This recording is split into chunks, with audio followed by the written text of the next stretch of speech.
Shalom Obracha, dans la paracha de Shemini, la Torah nous parle des animaux qu'on a le droit de consommer et les animaux qu'on n'a pas le droit de consommer. Elle va nous parler des animaux domestiques, des animaux sauvages, des oiseaux et des poissons. Quant aux animaux, la Torah émet deux conditions. Il faut que l'animal ait les sabots fendus et il faut qu'il rumine. Le Sfat Emet développe une idée géniale que je voudrais partager avec vous. Quel est le sens des sabots fendus et quel est le sens de la faculté de ruminer? Le Sfat Emet nous dit, chez l'homme, dans la vie, il y a deux pôles. Il y a l'achitsoniout et la pénimiout. L'achitsoniout, c'est l'extériorité de la vie, l'extériorité de l'être, l'extériorité des choses. La pénimiout, c'est l'intériorité.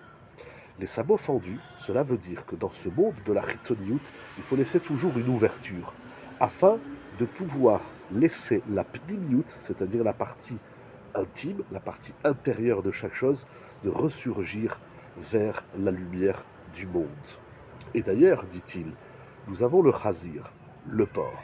C'est un animal assez intéressant, c'est l'unique animal non cachère qui a des sabots fendus et qui ne rumine pas.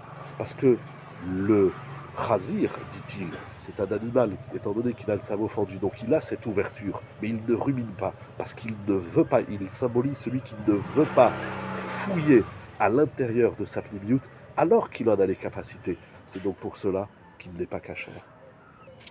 Et, comme formule-t-il, comme le formule le Sfat Emet, le sabot fendu, c'est laisser une fenêtre, une ouverture de la Chitzioniut. Il ne faut pas s'enfermer dans le monde extérieur, c'est intéressant comme expression, ne pas s'enfermer dans l'extériorité. Il faut laisser une fenêtre ouverte pour pouvoir laisser éclore la pnimiout. Et le chazir, c'est cet animal, il représente, il symbolise celui qui a cette possibilité, qui a cette ouverture, mais qui ne veut pas, qui refuse de laisser entrevoir le monde intérieur et l'intériorité du monde.